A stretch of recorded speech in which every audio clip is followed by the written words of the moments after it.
इन सभी को मैं तहे दिल से नमस्कार करता हूं और उन सभी से जो मेरे देशवासी हैं, जिनको मैं जानता हूं, नहीं जानता हूं, ज्ञात हूं, नहीं हूं, उन सभी पर कुछ चीजें इफेक्ट करने वाली हैं, बहुत बुरा असर करने वाली हैं, जिसके चिन्ह, लक्षण हमें दिखाई देते हैं। आज का दिन आपको याद होगा, आज ही का दिन था 8 नवंबर 2016 को हमारे नंदू महाराज जी ने रात के 8 बजे आकर एक सूचना दी थी और उन्होंने नोटबंदी का ऐलान किया था कि रात के 12 बजे के बाद आपकी जिंदगी पे बहुत अच्छा असर करने जा रही हैं। और फिर बहुत अच्छी अच्छी बातें कही, काला धन आ जाएगा, जमा काला धन है वो आएगा, उसके कई फायदे होंगे, नक्सलवाद, आतंकवाद, जमाखोरी, टैक्सखोरी, इन सभी को जकड़ा जाएगा। ये सारी चीजें, अच्छी अच्छी चीजें बताई गई। एक महीने में वो आप लोगों पर टेस्ट था, टेस्ट। अब ये टेस्ट तो हो गया, फिर हम तो वो मेंढक हैं जो एक पतीले में बैठे तो हैं, नीचे चूल्हा है या गैस है और आहिस्ते आहिस्ते पानी गर्म होते जा रहा है और हम उस आहिस्ते आहिस्ते गर्म पानी होने के साथ साथ हम उस पानी के साथ आहिस्ते आहिस्ते एडजस्टमेंट करते जा रहे हैं, अब तक कर रहे हैं। और ये कहावत तो आपको पता ही है कि जब वो अपनी मेढक अपनी पूरी ऊर्जा उसमें खपा देता है उस गर्म पानी से लड़ने के लिए, और जब वो असहनीय हो जाता है गर्म पानी और अब उसको, मेढक को वहां रहा नहीं जाता, तो वो क्या करने लगता है कि अब किसी बहाने इस पतीले से, गर्म पानी से मैं छलांग मारकर बाहर निकल जाऊं। लेकिन उस वक्त उसकी सारी शक्ति नष्ट हो चुकी होती है, अब वो असहाय हो चुका है, वो चाहकर भी उसमें से छलांग मारकर बाहर नहीं निकल सकता। एक उदाहरण है और ये टेस्ट किया जा रहा है। आज ही के दिन 8 नवंबर 2022 को मैं लाइव आने का कारण यह है कि आप सभी को पता होगा, शायद सुना होगा न्यूज में, कई लोग जो ऐसे हैं जो इन चीजों पर खबर रखते हैं और इस पर रिसर्च भी करते हैं। बहुत सारे लोग इस विषय पर बोल भी रहे जो अवेयर हैं। तो इतने सारे लोग बोल रहे हैं तो मुझे बोलने की क्या जरूरत है भाई? मुझे नहीं बोलना चाहिए, मैं सुन रहा हूं उनकी बातें। मैं कोई स्पेशल आदमी थोड़ी ना हूं कि मैं कुछ अच्छी तरीके से आपके सामने प्रस्तुत करूं। लेकिन इसका कारण एक ये भी है, लोगों ने बोलने की आदत छोड़ दी है, पता नहीं क्यों। ये आवाजें उठ उठ कर आनी चाहिए। मेरी ये वीडियो देखने के बाद और भी कई लोगों की वीडियोस देखने के बाद आपने भी वो चीजें बोलकर, ये होता है चिन्ह कि हमें आपकी इन चीजों से थोड़ी तकलीफ है, दिक्कत है, इस चीज को हम भांप रहे हैं, कितना फायदे वाला सौदा है, कितना घाटे का है। तो हम जब बोलना शुरू करेंगे, एक आवाज होगी, तो वो आवाज बुलंद होगी और इस बुलंद आवाज में आपकी भी एक आवाज होनी चाहिए। इस वजह से मैं ये वीडियो बना रहा हूं। CBDC ये एक लॉन्च हुआ है इसी महीने में। यह हालांकि अभी पायलट प्रोजेक्ट है, प्रायोगिक तत्व पर इसको चलाया जाएगा। बड़े लेवल पर जो बड़े बड़े व्यापारी है, जो कुछ है, होलसेलर हैं, उनके लेवल पर कहा जा रहा है कि ये पायलट प्रोजेक्ट है CBDC, जिसको आप ई-रूपी कह सकते हो, जिसको आप डिजिटल रूपी कह सकते हो। ये लाने की क्या जरूरत थी? आपने मांगा था सरकार से, रिजर्व बैंक से, सेंट्रल बैंक से मांगा था, मैंने तो नहीं मांगा था। और आपके आसपास आपके दोस्तों को, किसी को पूछो, उन्होंने मांगा था या नहीं? किसी ने मांगा था? तो फिर ये central bank digital currency CBDC ये लॉन्च करने की जरूरत क्यों पड़ी?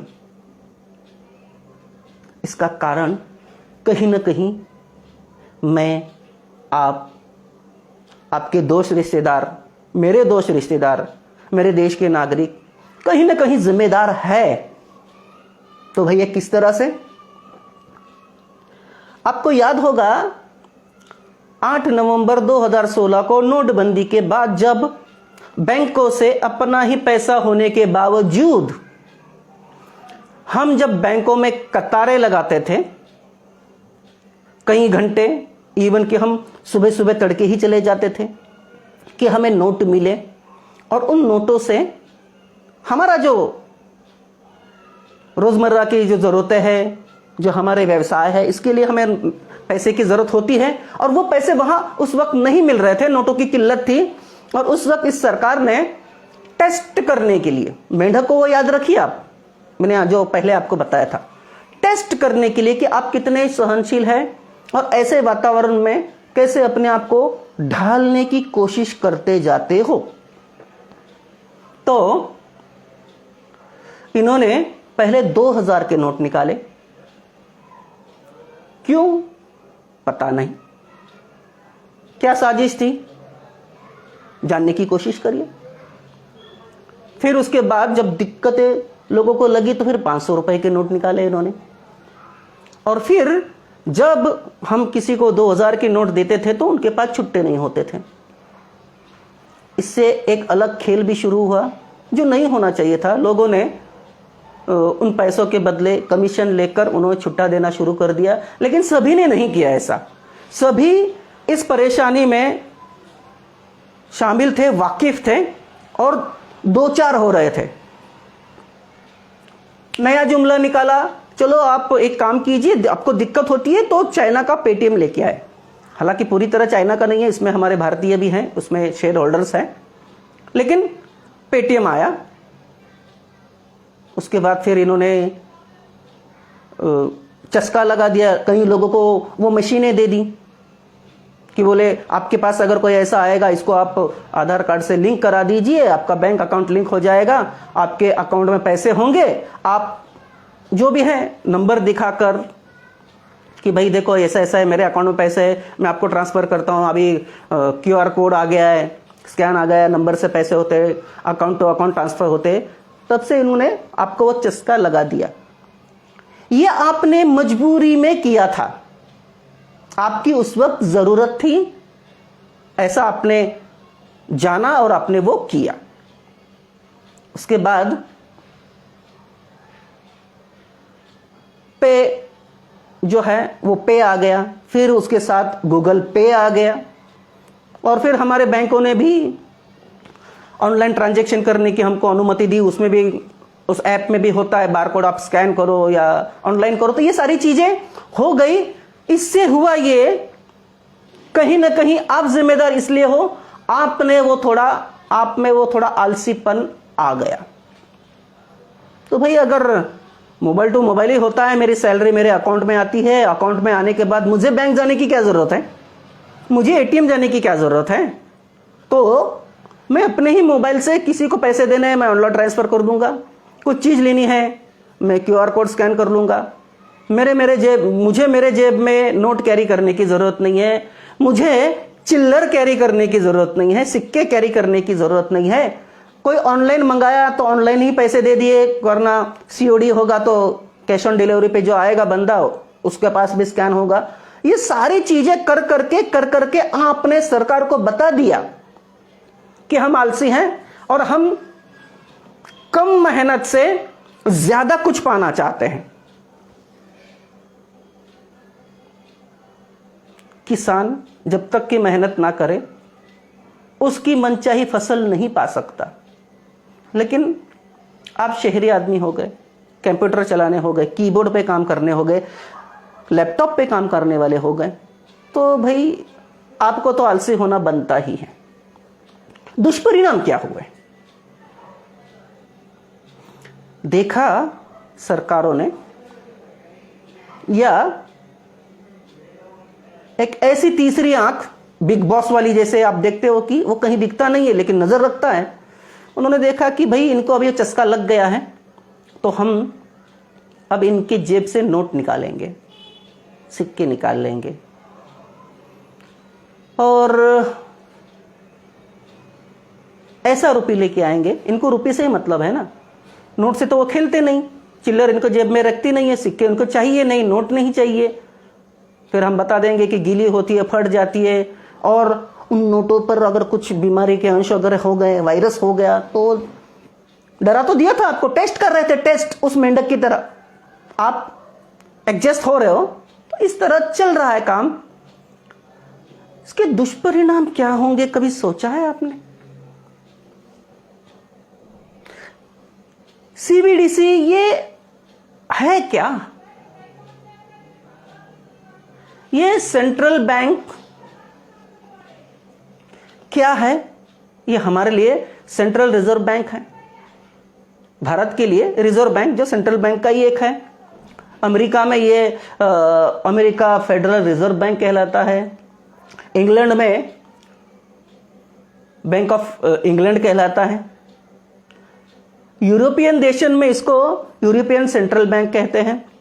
हर एक देश का एक सेंट्रल बैंक होता है। इन सबके ऊपर कौन है जो इन बैंकों को कंट्रोल करता है? इसमें अगर आप देखने जाओ तो bank of international settlement bank इन सबके ऊपर है। ये वहां से निर्देश करता है, देखता है लोगों की हैबिट्स, क्या चाहिए क्या नहीं चाहिए, और इनके पीछे एक इनका छुपा हुआ एजेंडा है, मकसद है। खासकर वो अब ज्यादा छुपा हुआ नहीं है, लेकिन जिन लोगों से छुपा हुआ है वो इसको टटोलने की, जानने की कोशिश करें, और करेंगे ऐसे मैं आशा करता हूं। और यही सारे चलाते हैं, और इनके ऊपर जो हेड है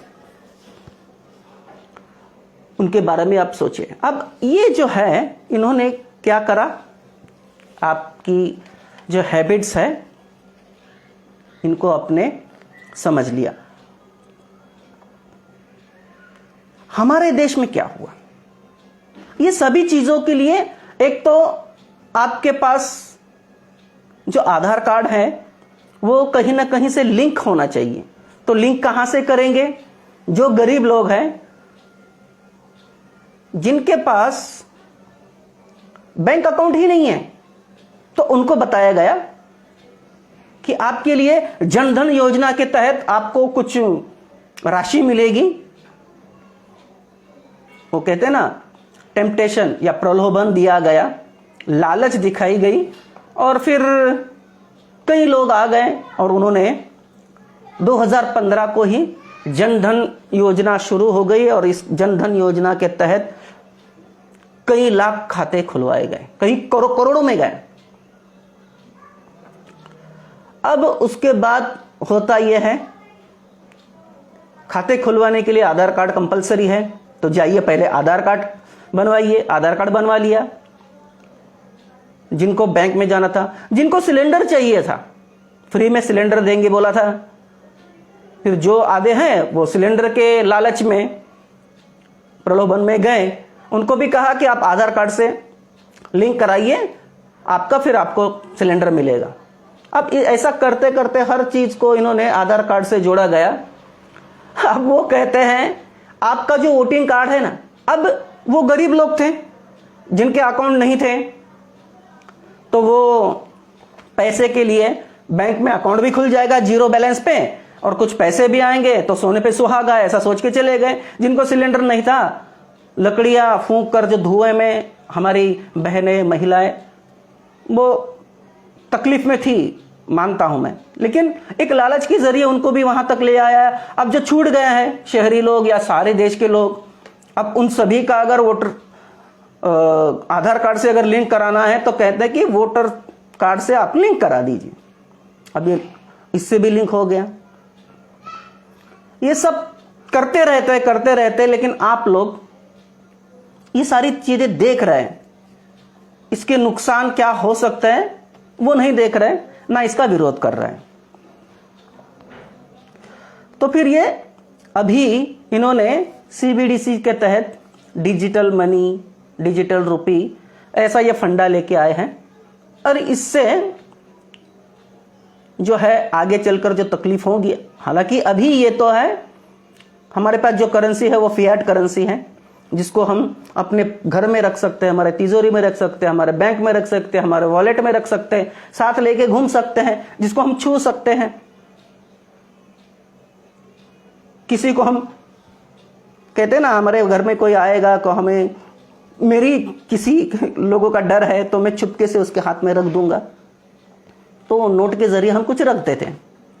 चोरी से मतलब वो चोरी नहीं जैसे आप समझ रहे हो, ऐसे ही हमारे घर में हम चुपके से किसी को देते हैं ना, ले चुपचाप ये ले रख ले, तो ऐसा भी उस करेंसी को हम छू सकते थे।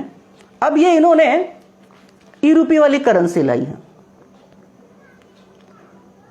अब वो जो हमारी करेंसी थी,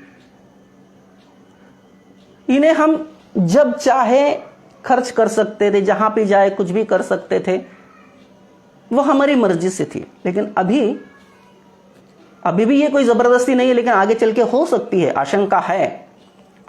लेकिन ये जो फिएट करेंसी थी जो चल रही थी हमारे इसमें, अब ये सीबीडीसी एक कंट्रोलाइज मॉनिटरिंग करेंसी होगी। इसके धोखे हैं, और इसके धोखे अगर आप नहीं समझें तो फिर आप चाहे कितने ही पढ़े लिखे क्यों ना हो, आप चाहे कितने ही बुद्धिमान क्यों ना हो, या आप बुद्धिमान समझते हो, लेकिन इन चीजों के बारे में अगर आपने नजरअंदाज किया तो आप जैसे लोगों की वजह से, मैं उन पढ़े लिखे और बुद्धिमान लोगों के बारे में, तथाकथित अपने आप को बुद्धिमान समझते भी होंगे, ऐसे कई होंगे भी, बोले चल बे क्यों, क्या बोल रहा है, बकवास कर रहा है, हट, ऐसे भी कई टाइप के लोग हैं। उनकी वजह से बाकी के लोगों को भी परेशानी होगी। अब वो किस तरह से होगी, इन चीजों के बारे में भी सोचना जरूरी है। तो ऐसा लाने के पीछे एक रीजन इन्होंने दिया। रिजर्व बैंक के कुछ लोग कहते हैं कि हमारे देश में 29 लाख करोड़ जो है रिजर्व बैंक के पास करेंसी है, जो हमारे देश में घूम रही है, और जब नए नोट छापने होते हैं, उनको छाप कर जो कहीं ले जाना होता है, लॉजिस्टिक का जो खर्चा होता है, तो उसमें जो है 5,000 करोड़ खर्चे होते हैं। तो क्या होगा, ऐसा आने पर ये जो छपाई और ये जो लाना ले जाना, और आपने देखा होगा नोटबंदी के टाइम पे वो जो जिस शेप के चाहिए थे वो बदलने के लिए भी बहुत सारी दिक्कतें हुई थी, ये कारण बताए गए थे। तो ये कारण आगे करते हैं तो ये सारी दिक्कतें नहीं होंगी। और फिर आगे चलकर अभी ये जो पायलट प्रोजेक्ट है, इस पायलट प्रोजेक्ट को ये आगे चलकर क्या करेंगे, 60% तक ज्यादा कर देंगे, और 40% ये जो हमारी करेंसी है इसको पीछे ले लेंगे। इसका मतलब कि लगभग हर किसी को लत लगाने की कोशिश है, और जो गरीब लोग होंगे ज्यादा से ज्यादा जो कुछ भी है वो उन पर चलता रहेगा, घूमता रहेगा, लेकिन आदतें पड़ जाएगी। अब ये जो सेंट्रल बैंक डिजिटल करेंसी लाई गई है, क्या ये हमारी सरकार की है, आपको लगता है? पहली बात तो जैसे मैंने आपको बताया, international settlement bank of international settlement bank, इसके ऊपर भी और कोई है जो चलाता है, और ये सारे रिजर्व बैंक को चलाती है। तो फिर हमारी सरकार कहां है? हमारी सरकार सिर्फ 1 रुपए का नोट छापती है भाई, जिसपे लिखा होता है भारत सरकार, उस पे नहीं लिखा होता है भारतीय रिजर्व बैंक, नहीं लिखा होता है उस पर लिखा होता है भारत सरकार, और साइन होते हैं, और छापती हैं 1 रुपया, 2 रुपया, 5 रुपया, 10 रुपया, अभी 20 रुपए के भी कॉइन्स आ गए। आगे जो कॉइन है वो टकसाल में हमारी भारत सरकार छापती है, लेकिन ये रिजर्व बैंक जो है ये नहीं पैसे छापती है। तो ज्यादा से ज्यादा अगर हमारी सरकार हमको चिल्लर ही देगी और हमको चिल्लर ही बनाएगी, नोट देने की बात है तो 1 रुपए से ज्यादा का नोट नहीं देती, अभी तक तो नहीं दिया है। तो आप उस चिल्लर में गिनती हो जाओगे, ऐसा ना हो ये करके। और उसके दूसरे फायदे और नुकसान क्या है? हमने तो मांगा नहीं था, लोगों ने क्रिप्टो करेंसी, बिटकॉइंस, इसमें इन्वेस्ट करने शुरू कर दिए थे। सभी लोग नहीं, कई लोग थे, और ज्यादा तो मुश्किल पेटीएम, गूगल पे, रुपए से और ऑनलाइन ट्रांजैक्शन से ही हुई है, और ये उन्होंने भाप लिया और तुम पर लाद देंगे। सोचिए अगर नोट ही बंद हो जाए, कर देंगे ये, अगर कर दिया तो, और इस पर मॉनिटरिंग भी हो सकती है। जैसे अभी हाई रेजोल्यूशन कैमरेस लगाए गए हैं हाईवेज पर, और वहां पर निर्बंध है, एक कैपेसिटी है, पैरामीटर्स है कि इतने ही स्पीड से आपको जाना है, इस स्पीड से ऊपर अगर आप गए तो आप पर फाइन मारा जाएगा, और जैसे आपने उस स्पीड को लांघ दिया और स्पीड चले गए, आपका चालान कट गया। ऐसे मॉनिटरिंग होगी। फिर हमारी गुप्तता कहां कहां चली जाएगी पता नहीं, हमें कहां से कब क्या खरीदना है, किसके लिए खरीदना है या क्यों खरीदना है, तो ये तो वो जान सकते हैं कि ये बंदा अब कहां से क्या खरीद रहा है, इसने क्या खरीदा, क्या ऑर्डर किया, क्या करना चाहिए। आप ये भी बोल सकते हैं ये खाइए, ये मत खाइए, आपके लिए अच्छा नहीं है। तो यानी कि वो आहिस्ते आहिस्ते आपको बना रहा है, वो पतीले में बैठे हुए मेंढक को आहिस्ते आहिस्ते पानी तपा रहे हैं, और आप उसमें एडजस्टमेंट कर रहे हो। फिर क्या होगा? मान लीजिए आपके पास पैसे नहीं है।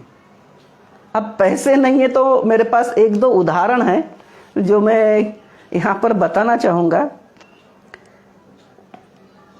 कि आप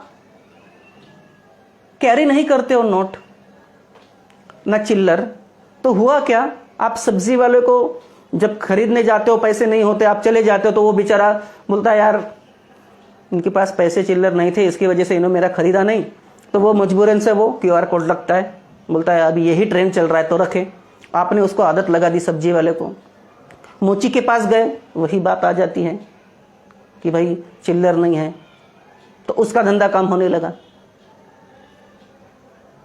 कहीं आप किसी देवस्थान में, मंदिर में जाते हो, तीर्थस्थल पर, वहां भिखारी होते हैं, उनको तक आपके पास देने के लिए आपके वॉलेट में ना सिक्के होते हैं ना नोट होती है। ऐसे टाइम पे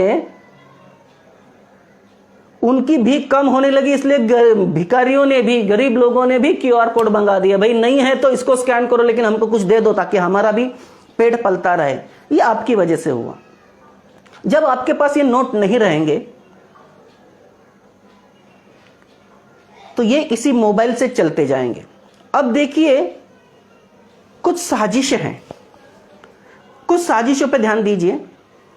हमारे देश में बहुत सारी बैंकें थी, देना बैंक थी, विजया बैंक थी, कई ऐसी बहुत सारी बैंकें थी पुराने। इन बैंकों को कुछ ना कुछ कर बैंकरप्सी कर ये डूब गई करके कुछ नहीं रहा, या कई बैंकों को मर्ज करने के नाम पर हमारी कई बैंकें बंद कर दी। उन बैंकों में काम करने वाले कई लाखों करोड़ों लोग होंगे, वो अपनी नौकरी से हाथ धो बैठे, आज घर पे गए।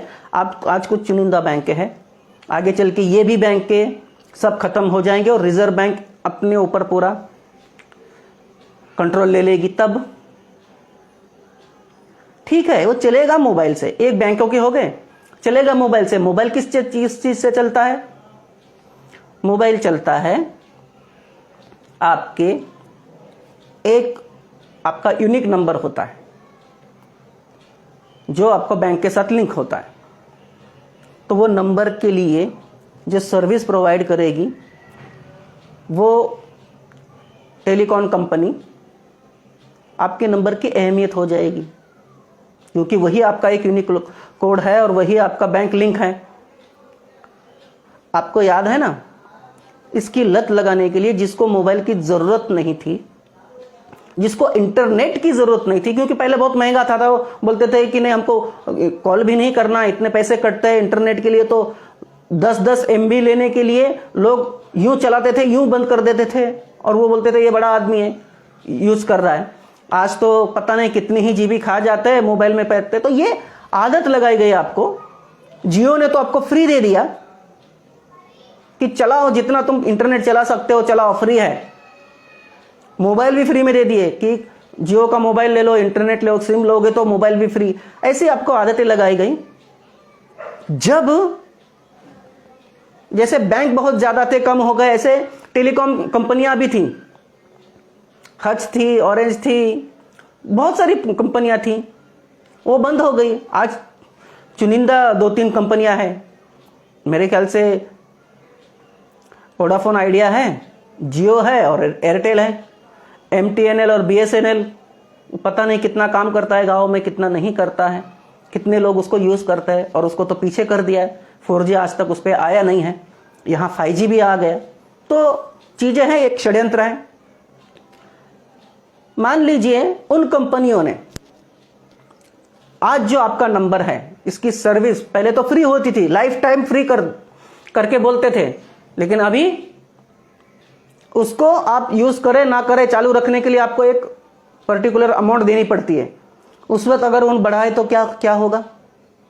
मजबूरी है, लेना ही पड़ेगा। इंटरनेट आज जिस स्थिति में मिल रहा है, कंपटीशन अगर बहुत ज्यादा होंगे, कंपटीशन होगा तो रेट कम होंगे, लेकिन कंपनियां कम होगी और एक इक्का दुक्का ही होगी, और वो दोनों की साठगांठ होगी कि इतने से कम हमको देना ही नहीं है, उल्टा हमको बढ़ाते जाना है, बढ़ाते जाएंगे तो दोनों बढ़ाते जाएंगे, पब्लिक जाएगी कहां? तो इंटरनेट भी आपको बहुत महंगा खरीदना पड़ेगा, तब जाके आपके मोबाइल में रेंज आएगी, नेटवर्क आएगा, और नेट भी महंगा चलेगा। आप मजबूर हो चुके होंगे, तब तक कोई चारा नहीं है आपके पास। फिर आज अगर आपके मोबाइल में रेंज नहीं है, चार्जिंग नहीं है, इंटरनेट का खत्म हो चुका है, फिर भी आपको रात में भी कहीं निकलना है और कुछ चीज लेनी है, अगर दुकान चालू है लेकिन अंधेरा है, लाइट गई आपके गांव में, शहर में, आप यहां से निकलेंगे, नेटवर्क डाउन है, कुछ मतलब नहीं है, क्योंकि आपके जेब में पैसा है। आप जाएंगे, उस दुकानदार को नोट देंगे और वहां से वो खरीद लेंगे। उस वक्त अगर आपने अभी ढिलाई रखी तो आपके पास नोट नहीं बचेंगे, ना सिक्के बचेंगे, और फिर लाइट नहीं है तो आपके मोबाइल में चार्जिंग नहीं है। आपके मोबाइल में चार्जिंग है तो नेट लाइट ना होने की वजह से नेटवर्क बंद हुआ है, नेटवर्क नहीं आ रहा है, सर्वर डाउन है। उस वक्त आपकी आपात स्थिति में, इमरजेंसी वाली सिचुएशन में, आपको जल्दी से कुछ लेना है और जल्दी कहीं जाना है, कुछ देना है, इलाज कराना है, आपका सर्वर नहीं चलेगा, ट्रांजैक्शन नहीं होगा, आपको वो चीज नहीं मिलेगी, आपको रुकना पड़ेगा। यानी कि आप कहीं ना कहीं आपके हाथ बंद जाएंगे, आहिस्ते आहिस्ते गुलामी में जाने की यह प्रक्रिया शुरू हो जाएगी।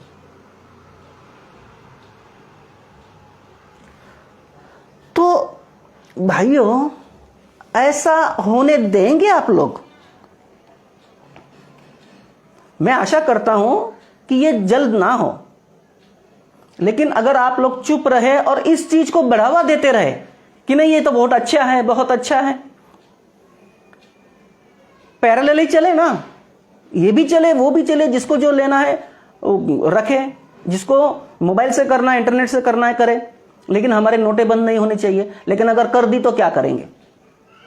क्योंकि आज ये कहते हैं कि हम ऐसा नहीं करेंगे, लेकिन क्या इन पर विश्वास है? क्या ये पलट नहीं जाते हैं? क्या ये पलटूराम नहीं है?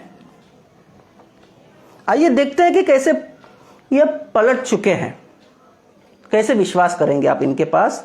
तो हमारे नंदू महाराज जी ने पहले इसी आधार कार्ड का विरोध किया था, याद है आपको? भरसक विरोध किया था कि नहीं ये होने नहीं देंगे, सत्ता में आए, इन्होंने ये कर लिया, तो ये वहां पलट गए। 6, 8, 9 ये 3 दिन सितंबर के 2013 के, उस वक्त सुषमा स्वराज जी जिंदा थी और उन्होंने मोदी जी का विरोध किया था। शायद आपको याद हो ना हो, देख लीजिए। तो फिर बाद में क्या हुआ, उन्हीं के मंत्रालय में फिर वो तो सब आप जानते हो। इन्होंने वादा किया था कि 2022 तक सबको अपना ये पक्का घर देंगे, पक्का घर देंगे, छत देंगे, नल देंगे, नल में जल देंगे, फिर गैस का कनेक्शन होगा, वो सारी चीजें हुई। आज अभी 1 महीना और बाकी है, नवंबर चल रहा है, दिसंबर में पूरा हो जाएगा। हुई? नहीं हुई। इन्होंने कहा था 2 करोड़ नौकरियां देंगे, वो भी नहीं हुआ। आपको बता दें कि इस 8 साल में इन्होंने ऐसे इतने लोगों को बेरोजगार कर दिया। 6 करोड़ लोग जो अच्छी खासी नौकरी पे थे वो घर में बैठ गए, उन्हें कोई नौकरियां नहीं है। 22 करोड़ से ज्यादा लोगों ने नई नौकरी के लिए एप्लीकेशन की है। नौकरी मिली कितने को अब तक? 7,23,000 से ज्यादा लोगों को नौकरी नहीं मिली है। अब जैसे आरबीआई के वो लोग कहते हैं कि नोट छापने और इसकी लॉजिस्टिक में जितना खर्चा आता है 5,000 करोड़ का, ये बता रहे हैं, जिससे कि वे नोट बंद करने के आसार पर हैं। लेकिन हमारे भाई ने, ये नंदू महाराज जी ने, आपको पता है कितना बेफजूल का खर्चा किया है? 8.5 करोड़ के 2 बोइंग 777-300ER विमान खरीदे हैं। जरूरत थी? इससे पहले भी प्रधानमंत्री हुए हैं ना। 3,000 करोड़ का, शायद ऐसा ही 3,000 करोड़ के आसपास में सरदार पटेल जी की मूर्ति लगाई है। जरूरत थी? भाई सरदार पटेल जी तो कांग्रेस के थे ना, आप तो बीजेपी वाले हो और तुम्हारी विचारधारा आरएसएस की है, और उसी आरएसएस को सरदार वल्लभ भाई पटेल जी ने बैन कराया था। लेकिन हमारे महाराष्ट्र से और पहले से ये अब चलता आ रहा है, ये ट्रेंड हो गया है कि दूसरे के बाप को अपना बाप बना लो। शर्म नहीं आती है? चलो वो ठीक है, वो राजनीति वाली बात है। 1,250 करोड़ रुपए का नया संसद भवन बनाने के में लगे हुए हैं। जरूरत है? किसके लिए है वो? उनके लिए है। साहब जी ने 6,500 करोड़ विज्ञापन इनका फोटो चमकाने के लिए, जो काम हुए भी नहीं वो दिखाने के लिए इन्होंने विज्ञापन में जो खर्चा किया है, अंदाजन 1,800 करोड़ का राम मंदिर का जो निर्माण बजट है, जो 2023 को पूरा होना था, अब 24 को होगा, और 24 के इलेक्शन से पहले, लोकसभा के इलेक्शन से पहले बता दिया जाएगा। उस वक्त आनन फानन में तैयार भी किया जाएगा, प्रवेश भी किया जाएगा, लोकार्पण भी होगा, क्योंकि इलेक्शन जीतने हैं। तो नंदू महाराज ऐसा करेंगे, जरूर करेंगे। अरबों रुपए सांसदों और विधायकों पर खर्च होते हैं। उनके टेलीफोन बिल, उनके मोबाइल बिल, उनके पेट्रोल, उनके डीजल, उनकी गाड़ियां, उनकी Z+ सुरक्षा, YZ पता नहीं क्या क्या, उनके कितने चेले चपाटे, इन सारों पर, जो पहले भी होके गए, उनकी पेंशन पर इतने सारे खर्च हो रहे हैं। लेकिन ये यहां कारण बता रहे कि 5,000 करोड़ खर्चे होते हैं नए नोट छापने के लिए, इस वजह से हम ये नोट में कटौती करते हैं, आप डिजिटल रुपये पे आ जाइए। आपको गुलाम बनाया जाएगा, मॉनिटरिंग की जाएगी। आज जो खुले में, मैं सच में खुले में बोल रहा हूं, ये जो समाज की जो एक ऐसा तबका है, चाहे उनकी मजबूरी हो या उनकी गंदी मानसिकता हो, विचार हो, ऐसे लोग भी हमारे समाज में हैं, लेकिन वो छुप के रहते हैं। वो नहीं बताते कि ये गलत काम हम कर रहे हैं। जैसे हमारे बड़े बड़े नेता बैंकॉक में जाते हैं, थाईलैंड जाते हैं मसाज कराने के लिए, ऐसे भी छोटे लेवल के लोग देश में हैं, वो कहीं ना कहीं कॉल गर्ल्स के पास यहां वहां जाते हैं। कैसे बताएंगे? क्योंकि मॉनिटरिंग होगी, कौन जा रहा है, कहां जा रहा है, क्या खरीद रहा है, किस वजह से खरीद रहा है। आज भी हमारी कई महिलाएं जो लाज लज्जा के मारे किसी मेडिकल में जाती हैं,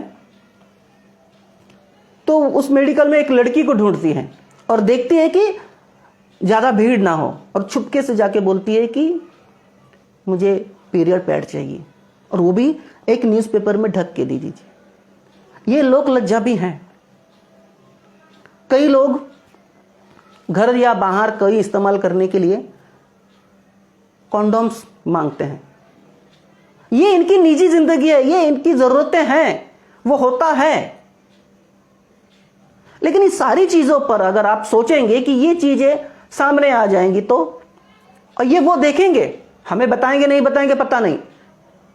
आज ही आप देखिए, अगर कोई किसी चीज का आपने 2 दिन पहले कोई जिक्र किया होगा या सर्च किया होगा, आपके पास वो लगातार वही चीजें आती जाती है, क्योंकि वो माइंड रीडिंग करते हैं। इसको क्या चाहिए, इसने क्या देखा था, इसको किस तरह की विज्ञापन दिखाए जाए, तो ये सारा वो करेंगे। आप कहां होंगे? आहिस्ते आहिस्ते वो आपके ऊपर रौब जमाते जाएंगे। एंड ऑफ द डे उनका मकसद ही यह है कि जो हमारी चीजों को मानेगा, जो हमारी शर्तों पर चलेगा, जो हमारे हाँ में हाँ मिलाएगा, हमने चाहे जितने ही अन्यायकारक कानून बनाए उस पर वो उंगली नहीं उठाएगा, ऐसे लोगों को गुलाम बना के रखा जाएगा। बाकी जितने लोग ये उसमें आया है, उनका एक लेख है वायर्ड करके, उसमें लिखा हुआ है कि ऐसे समाज सेवी लोगों को ये ढूंढ सकते हैं, देख सकते हैं, जो उनका विरोध कर रहे हैं, उनके पूरे पैसे ब्लॉक कर दिए जाएंगे, ठेला भी नहीं मिलेगा। क्या करेंगे? मर जाओ, भूखो मरो, या तो सरेंडर करो या भूखा मरो, लड़ लड़ के मरो। तो ऐसे हैं लड़ने वाले। लेकिन आप लोग उनके सरेंडर हो जाओगे तो दूसरे लोगों के लिए खतरा है। जब आपको चाहिए नहीं तो विरोध करो, नहीं विरोध करते हैं तो कम से कम उसको लेने के लिए मत जाओ, उसके आदी मत बनो। और जितना हो सके पेटीएम, गूगल पे, रुपए, मोबाइल से जो बैंकिंग ऐप होता है उससे जो आप ट्रांजैक्शन करते हो, कम से कम आप बैंक जाया कीजिए, पैसे डाला कीजिए, निकाला कीजिए, ताकि वहां पर जो काम कर रहे हैं उनकी नौकरियां ना जाए। एटीएम्स में जाइए, वहां से पैसे निकालिए, एटीएम में पैसे नहीं मिलेंगे तो बैंक से शिकायत करिए, ताकि वो जो लॉजिस्टिक में उसके साथ 1-2 गनमैन होते हैं, 2 लोग और होते हैं, एक ड्राइवर होता है, एक वैन में कम से कम 5 लोगों की नौकरियां बचेंगी। क्या आप उनकी नौकरियां खाना चाहते हो? इतने आलसी हो? जरूरत के समय ठीक है, इमरजेंसी में ठीक है, लेकिन आप आलसीपना के जरिए अगर वही लगा के रखोगे ना, तो अपने आप को गुलाम बनाते रहोगे। और फिर अल्लाह ही मालिक है। हमारे नंदू महाराज के राज में बहुत कुछ दिखा गया है, सिखा गया है, दर्द देकर गया है, तो उस पर मैं भी चर्चा करूंगा। कुछ लोग आते हैं, तब तक मैं आपको बताऊं, मैंने आज का विषय लिखा है, आप डेमोक्रेसी चाहते हो या टेक्नोक्रेसी चाहते हो? बाप बड़ा ना भैया, सबसे बड़ा रुपया। और अगर ये रुपया आपके पास से फिसल जाएगा, जैसे कि मुहावरा है, पैसों से हाथ धो बैठना, ऐसे कई मुहावरे हैं, तो उन विषयों पर मैं आज की ये लाइव करने जा रहा हूं। तो चलिए, इंतज़ार करना कोई ज़रूरी नहीं है, ज़रूरी ये है कि ये मेरी लाइव, ये मेरा वीडियो आज नहीं कल, कल नहीं परसों, जब भी कभी इस देश की दुर्गति होने से पहले अगर लोगों तक पहुंच जाए और अगर इन बातों से कुछ वो सबक लें तो ये जन जागृति के लिए अच्छा होगा।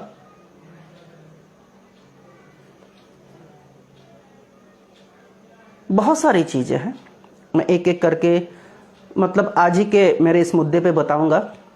तो चलिए अब शुरुआत करते हैं।